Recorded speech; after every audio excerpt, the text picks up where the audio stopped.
এই যে নসিহতগুলো করছি যারা আনম্যারিড, তোমার জন্য এগুলো শোনার চেয়ে বেশি দামি। কারণ এই ডিসিশনটা এত এত গুরুত্বপূর্ণ যে জীবনে যদি এটাতে ভুল করে ফেলেন কখনো, সারাটা জীবন আপনাকে এই বোঝা টানতে হবে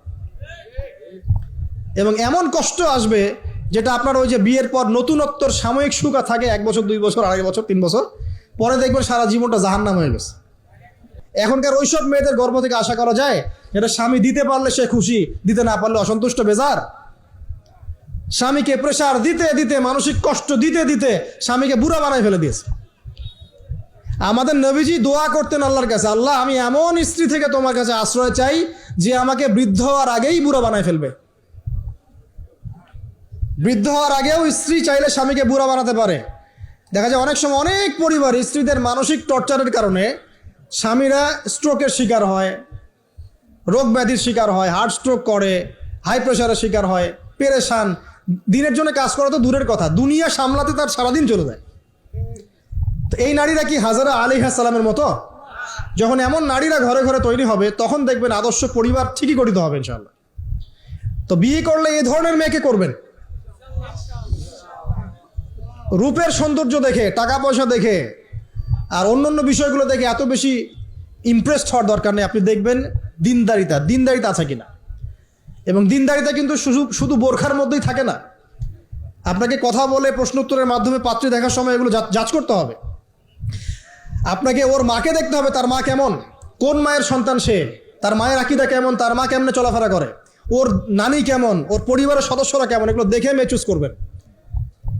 এই যে নসিহতগুলো করছি যারা আনম্যারিড, তোমার জন্য এগুলো শোনার চেয়ে বেশি দামি। কারণ এই ডিসিশনটা এত এত গুরুত্বপূর্ণ যে জীবনে যদি এটাতে ভুল করে ফেলেন কখনো, সারাটা জীবন আপনাকে এই বোঝা টানতে হবে এবং এমন কষ্ট আসবে যেটা আপনার ওই যে বিয়ের পর নতুনত্বর সাময়িক সুখ থাকে 1 বছর 2 বছর 2.5 বছর 3 বছর পরে দেখবেন সারা জীবনটা জাহান্নাম হয়ে গেছে।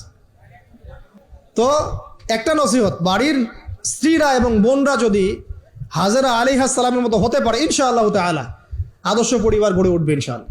তো এই প্রজন্মের আমাদের জেনারেশনকে দেখেন না, আমি গতকালকে গুগল সার্চ করে দেখেছি যে বাংলাদেশের 11 থেকে 19 বছর বয়সী যে বাচ্চারা আছে, কিশোর, এরা এখন সবচেয়ে বেশি পর্ন দেখে, সবচেয়ে বেশি। এবং স্কুল কলেজ পড়ুয়ার মধ্যে 77%ই পর্ন দেখে। এবং ইন টোটাল হিসাব করে দেখা যায় বাংলাদেশে 92% মানুষ পর্ন আসক্ত, মানে পর্ন আসক্ত না হলেও পর্ন দেখে। তো ওই যে কিশোর ইসমাইলের চেতনা দেখেন আর আমাদের এই যুব সমাজের চেতনা দেখেন, পার্থক্যটা করেন আপনি, তাহলে বুঝতে পারবেন কিভাবে রেভলিউশন হয়েছে ইসলামের, এখন কেন হচ্ছে না আপনি নিজেই বুঝতে পারবেন। আমাদের কারণেই হচ্ছে না। আসেন এবার এই সন্তানকে যে জবাই করার ঘটনা, আল্লাহ পাক হাদিয়া পাঠালেন, তাকে জবাই করতে হলো না, এখান থেকে আমরা কুরবানির ঈদ পালন করছি, তাই না? আচ্ছা, এখানে আমি পরিবারের হেদায়েত হিসাবে এটা ফাইন্ড আউট করছি আপনাদের জন্য যে যদি পরিবারের নারীরা হয় এই হাজরা আলাইহিস সালামের মতো সহনশীলা, সবরকারিণী এবং তাওয়াক্কুলকারিণী, তখনই গিয়ে তাদের গর্ভ থেকে ইসমাইলের মতো সন্তান জন্ম হবে ইনশাআল্লাহ।